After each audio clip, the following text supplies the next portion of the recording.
Bonjour à tous et bienvenue sur ma chaîne. Aujourd'hui je vous retrouve dans une nouvelle vidéo. Je vais faire prix vs prix en fait de chaque côté de mon visage. Je vais me maquiller avec un budget différent. Donc d'un côté les produits pas chers, de ce côté là.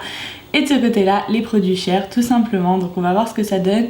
Vous voyez déjà que le maquillage est plutôt homogène. Je suis plutôt contente. Mais vous allez voir tout de suite quel produit j'ai utilisé. Donc on commence. Ouais. Shall we begin? Allez, let's go avec les fonds de teint. Et d'un côté, on a le Urban Decay, le dernier qui est sorti. Et de l'autre côté, nous avons le Revlon Color Stay. Donc normalement, j'ai essayé de vous incruster des feux d'artifice derrière le prix du produit que je préférais. Ici, en l'occurrence, comme vous avez pu le voir, c'est le Revlon Color Stay. Comme quoi, le prix ne fait pas toujours la qualité. Ensuite on passe au correcteur et là on a d'un côté le Naked Skin d'Urban Decay encore une fois et de l'autre côté un anti-cerne Essence. Donc malheureusement cette fois-ci c'est le Naked Skin qui arrive en premier, bien que le Essence ne soit pas très loin derrière, il a juste un petit peu moins de couvrance, donc je choisis le Naked Skin. Mais franchement il vaut quand même le coup.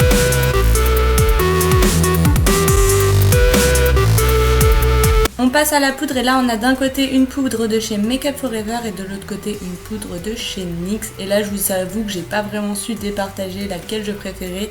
Simplement au niveau du prix je pense que je dirais la NYX, mais sinon je trouve qu'elles font exactement le même effet.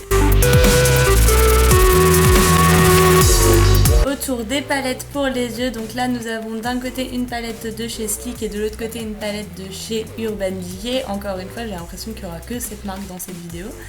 Mais bon, enfin bref. Donc là, je préfère sans trop d'hésitation la Urban Decay tout simplement parce qu'elle a une meilleure pigmentation. Bien que franchement, la Sleek soit vraiment pas mal. Il y a vraiment un gros potentiel aussi chez Sleek, mais je préfère quand même la Naked d'Urban Decay, c'est un classique. Et voilà. Je vais utiliser 3 couleurs pour les fards à paupières. Je vais me faire un aplat sur la paupière avec le rose de chaque palette. Ensuite, je vais me faire le creux de paupière avec un marron camel un peu clair. Et puis je vais me faire l'extérieur en violet pailleté foncé. Donc voilà, je vous laisse regarder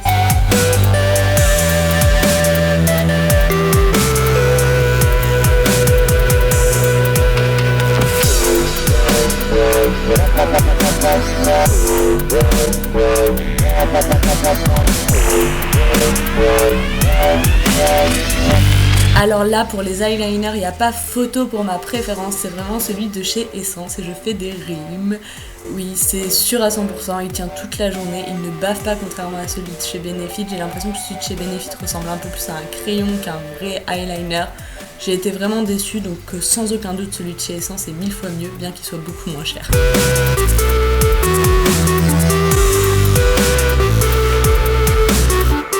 Ensuite le mascara et là pardon mais il n'y a pas beaucoup de surprises, c'est vraiment le Bella Sex de chez Too Faced.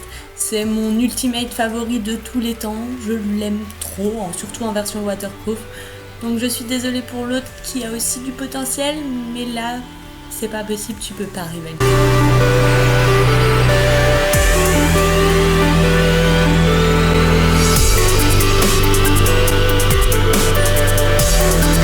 Bon pour les sourcils, est-ce que j'ai vraiment besoin de vous dire lequel je préfère entre le Anastasia Beverly Hills et le Essence?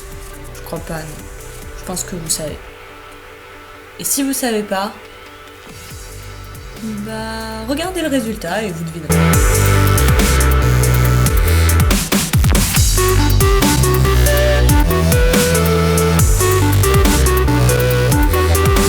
Ensuite pour les palettes pour le teint, entre la Naked On The Run de Urban Decay et celle de chez Make Up Revolution, je choisirais celle de chez Make Up Revolution simplement parce qu'elle est hyper pigmentée, qu'elle tient super bien et je trouve vraiment qu'elle est mieux que la Naked On The Run malgré qu'il y ait des fards à paupières dans la Naked On The Run.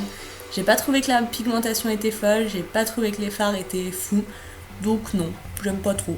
Enfin j'aime bien mais moins que l'autre.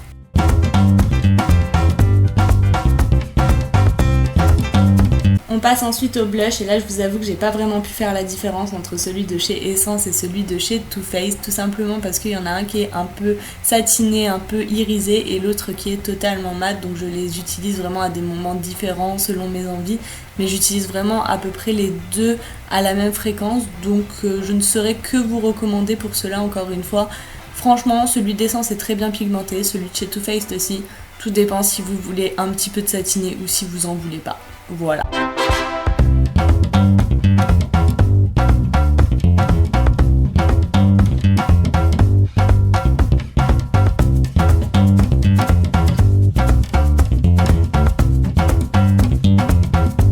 Pour finir avec le rouge à lèvres, nous avons d'un côté le MAC Russian Red et de l'autre côté le Kate Moss, le numéro 111 de chez Rimmel.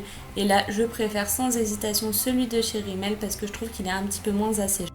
Donc on se retrouve au final avec 317,90 € de maquillage sur le côté le plus cher et 58,81 € sur le côté le moins cher, ce qui fait quand même une différence de 259,09 €. Donc je pense que ça prouve bien qu'on peut se maquiller aussi bien avec des produits pas chers.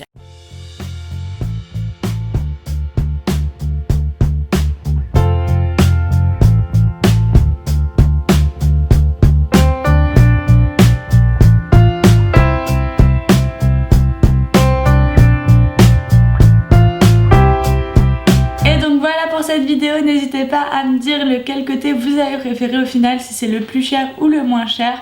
Moi je pense que j'ai préféré quand même le plus cher malgré tout, mais comme vous avez pu le voir, il y a des choses que je préfère aussi et que j'aime vraiment beaucoup plus du côté pas cher tout simplement, donc voilà.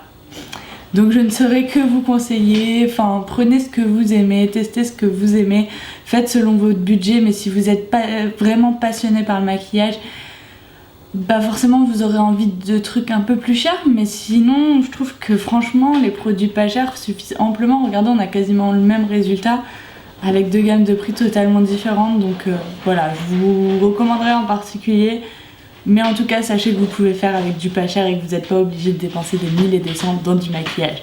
Et excusez-moi si pendant cette vidéo j'ai regardé en haut, c'est parce qu'il y a le micro et que c'est la première vidéo officiellement que je tourne avec le micro et que je sais pas pourquoi mes yeux sont attirés par le micro, donc voilà, je suis vraiment désolée, je vais essayer de m'habituer à ça, j'espère que ça vous aura pas trop dérangé. En tout cas moi je vous fais des gros bisous et je vous retrouve la semaine prochaine dans une nouvelle vidéo, bye bye.